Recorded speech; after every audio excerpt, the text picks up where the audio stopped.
नमस्कार, जोहार, आदाब, सत श्री अकाल। मैं हूं अजय लाल। आपने देखना शुरू कर दिया है HNN 24/7। बड़का गांव से पूर्व विधायक अंबा प्रसाद एक बार फिर विवादों में है। फिर वही कहानी, अंबा तेरी यही कहानी। धमकी मिल गया, धमकी दे दिया, कोयला, जंगल, जमीन, बिल्कुल उसी ट्रैक पर जिसके लिए अंबा प्रसाद जानी जाती हैं। किसी महीने में यदि कोई विवाद न जुड़े अंबा प्रसाद के साथ तो यह माना जाता है कि अंबा प्रसाद शायद राजनीति से अलग हो गई। हर दिन एक नया विवाद, और तमाम विवाद जाता कहाँ है? अंबा प्रसाद के ही घर पे आता है। कभी योगेंद्र प्रसाद, कभी कोई और। अंबा प्रसाद ने आज एक बार फिर राजधानी रांची में प्रेस वार्ता किया और कहा कि साउथ इंडिया से जुड़े एक कंपनी के लोग उनको धमकी दे रहे हैं। वो कह रहे हैं कि क्या एक पूर्व विधायक इतना कमज़ोर हो जाएंगी कि कोई भी धमकी दे देगा। उस प्रेस कॉन्फ्रेंस में HNN के संवाददाता जयंत भी हमारे गए थे। जयंत, क्या कुछ अंबा प्रसाद बोल रही थी वही कहानी? ये सारा विवाद अंबा प्रसाद के माथे ही क्यों आता है? जी बिल्कुल, सारा जो विवाद है वो अंबा प्रसाद बोले कि इस बार जो भाजपा के सांसद और उनके भाई, इन लोगों ने मिलकर इनको धमकी दिया है। और धमकी देने के साथ ही जब उन्होंने कहा कि आज रात को धमकी मिली है और सुबह में उनके घर पुलिस आ जाता है, तो कहीं ना कहीं उन्होंने जो भाजपा है, भाजपा पर भी सवाल उठाया और राज्य की जो प्रशासनिक अधिकारी हैं उन अधिकारियों पर भी उन्होंने सवाल उठाया है कि अधिकारी। जयंत से मैं आगे बातचीत करूंगा, पहले सुनिए कि अंबा प्रसाद ने प्रेस कॉन्फ्रेंस में कहा क्या। अंबा तेरी यही कहानी, हर विवाद आपके ही पास क्यों जाता है? क्यों इतना क्रांतिकारी बनी हुई है आप? सुनिए अंबा प्रसाद ने क्या कुछ कहा प्रेस कॉन्फ्रेंस में। नहीं है। हमारे झारखंड में इंडिया गठबंधन, हमारे झारखंड में JMM कांग्रेस के गठबंधन की सरकार है। मैं राष्ट्रीय सचिव कांग्रेस की हूँ और उसके बाद भी एक महिला को, एक पूर्व विधायक को, वो MDO जो मतलब ऋत्विक के मालिक हैं, उसके भाई मुझे कॉल करके धमकी दे रहे हैं कि मेरे राजनीतिक करियर को तबाह कर देंगे, मेरे पिता को जेल में डाल देंगे। इतना कॉन्फिडेंस जो दिखा रहे हैं, ये एक बहुत बड़ा सवालिया निशान खड़ा करता है पुलिस प्रशासन पे कि क्या हज़ारीबाग के प्रशासन CM रमेश, CM राजेश के साथ मिले हुए हैं? क्या उनके अवैध खनन को इतना संरक्षण मिल रहा है? क्या हम अगर अवैध खनन के खिलाफ आवाज़ उठाएंगे तो इस तरह की धमकी, जो आप सोचिए कि ये इससे बड़ा और क्या हिम्मत हो सकता है? एक मतलब भाजपा के सांसद, उनके भाई, उनका मिल के वहाँ पे ऋत्विक में अवैध खनन का काम कर रहे हैं और वहाँ पे लोगों को ना मुआवजा दे रहे हैं। वहाँ पे दलालों को रख के कुछ भी मतलब रेट फिक्स कर दिया जाता है, 100 रुपया ले लो या 200 रुपया ले लो, सब्जी बाजार जैसा एकदम ऐसे ऐसे अन्याय लोगों के साथ किया जा रहा है। और उनके पक्ष में, जनता के पक्ष में अगर अवैध खनन के खिलाफ आवाज़ उठाएंगे तो ये लोग इस तरह की धमकी दिए। और कल ये फ़ोन करके हमको धमकी दी और आज मेरे घर में 400 पुलिस के फोर्स गई, मेरे ड्राइवर को उठा लिया गया। आप सोचिए कि ये मुझे कल, मतलब इसका मतलब है कि इनके इशारे पे पूरा प्रशासन काम कर रहा है। इसका मतलब कि प्रशासन कंपनी का लठैत बना हुआ है। आज जो झारखंड में अवैध खनन का जो मामला है, ये वर्षों पुराना है, जिसके खिलाफ सभी बड़े महापुरुषों ने आवाज़ उठाया है और हम भी लगातार इसके बारे में वर्षों से आवाज़ उठाते रहे हैं।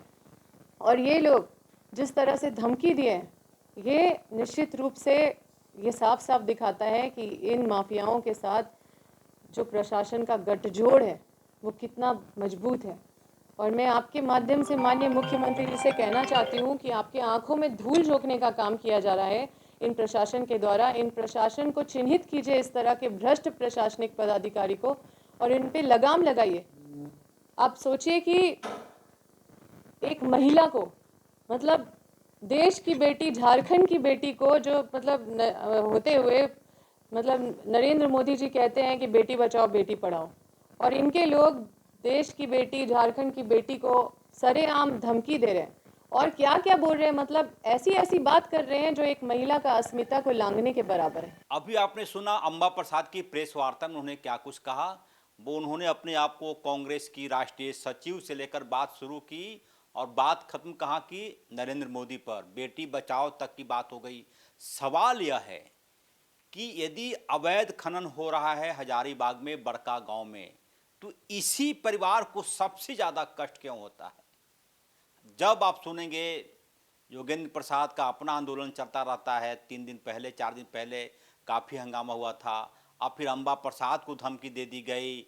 जयंत हमारे साथ है, बातचीत अधूरी रहेगी। जयंत, ये पूरी कहानी ये है कि तमिलनाडु के सांसद हैं भाजपा से सीएम रमेश, सीएम यानी चीफ मिनिस्टर नहीं, कुछ नाम होगा मेरे पास पता नहीं अभी क्या है सीएम, वो सीएम रमेश सांसद हैं भाजपा के, उनकी कंपनी है ऋत्विक, उसने कोयला माइनिंग का ठेका लिया है झारखंड के हजारीबाग जिले में। जाहिर सी बात है बड़का गांव का इलाका है। अब अंबा प्रसाद कह रहे हैं कि अवैध खनन हो रहा है, अवैध माइनिंग हो रहा है। यदि मान लें अवैध माइनिंग हो रही है, अवैध कोयला खनन हो रहा है, तो अंबा प्रसाद सीधे मोर्चा ले लेती है। क्या यह माना जाए? पूरी कहानी क्या बयां कर रहा है जयंत? पूरी कहानी देखिए, कहीं ना कहीं तो छुपाने का भी कुछ ना कुछ मामला सामने आ रहा है कि एक तरफ से अंबा प्रसाद सिर्फ अपना ही बताती है, वहाँ के कुछ विस्थापित हैं वो भी उनके विरोध में रहते हैं कि ये सिर्फ अपने ही बारे में बात करती है, वहाँ के जनता के बारे में नहीं कहती हैं। लेकिन ये जो अंबा प्रसाद है ये अपने जनता के बारे में बोल रही हैं खुद अपने तरफ से कि हमने जनता के बारे काम किया है।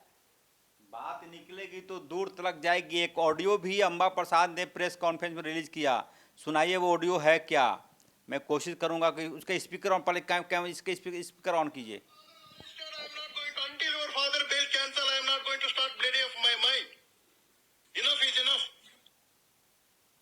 अब देखिए, सबको पकड़िए। अगला ये कह रहा है कि इनफ इज इनफ।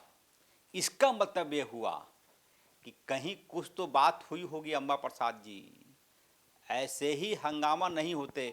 फिर से वो ऑडियो सुनाइए जो एक सर दूसरा ऑडियो भी है। नहीं, पहले वो पहली वाला सुनाइए।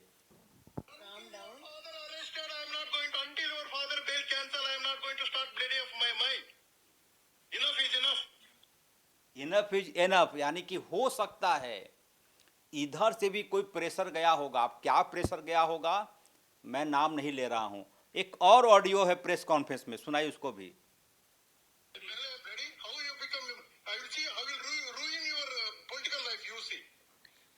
You can't say it this way, Rajesh ji. फिर से चलाइए।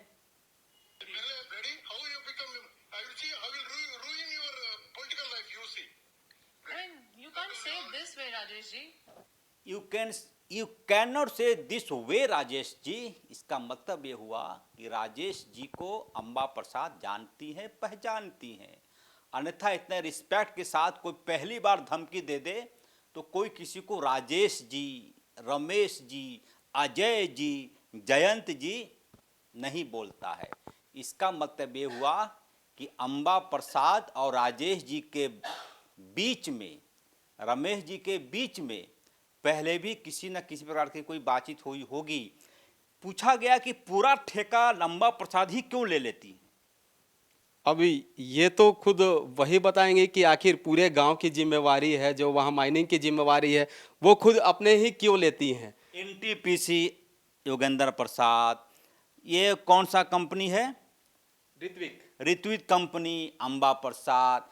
कहीं कुछ हो हजारीबाग जिले में, एक तो अंबा प्रसाद और उनके पिता का ही नाम आता है। ये विवाद क्यों ऐसा हो जाता है? अभी हमने कुछ दिन पहले एक वहाँ के विस्थापित आए थे, उनसे भी बात किया था। उन्होंने भी जिक्र यही किया कि अंबा प्रसाद सिर्फ वो अपने फ़ायदे या अपने काम के लिए है, या अपनी जो माइनिंग का है, जो कंपनी से जो डील होते हैं, या अपने उनकी ज़मीन है उस ज़मीन के बारे में सोचती हैं। वहाँ गांव वाले जो विस्थापित हो रहे हैं उनके बारे में नहीं रखती हैं। मैं वही कह रहा हूँ कि अंबा प्रसाद क्यों, क्या ऐसी बात है, कौन सी ऐसी वजह है कि हजारीबाग जिले में कोई भी विवाद हो जाए तो उसकी सुई आकर अंबा प्रसाद के घर की तरफ, आवास की तरफ मुड़ जाती है। ये सीएम रमेश और सीएम राजेश, सीएम मतलब चीफ मिनिस्टर नहीं, उनका नाम है, भाजपा के सांसद हैं। और ये अम्बा प्रसाद कह रही हैं कि बेटी बचाओ बेटी पढ़ाओ, बेटी को धमकी मिल जा रहा। नियम ये कहता है, कायदा ये कहता है, लॉ ये कहता है कि अवैध माइनिंग हो रहा है तो अम्बा प्रसाद बेशक पॉलिटिकल व्यक्ति हैं, उनको आवाज़ उठाने का हक है, लेकिन ये इसका एक तरीका है। आप सीएम से मिलें, मुख्यमंत्री जी से मिलें, उन तक बात पहुंचाएं। अकेले मोर्चा लेने का मुझे लगता है कि कहीं ना कहीं कोई ना कोई लस्ट अम्बा प्रसाद का जरूर रहा होगा। फिलहाल सहयोगी उमेश और जयंत के साथ मुझे दीजिए इजाज़त। आप देख रहे थे HNN 24/7। हमारे चैनल को सब्सक्राइब कर लीजिए, इसलिए कि विश्वसनीय बातें सिर्फ आपको HNN पर मिलेगी। कहीं कोई लफाजी नहीं, कहीं कोई दो देवर्थी न्यूज नहीं, जो सटीक है वही दिखाई पड़ेगा। नमस्कार।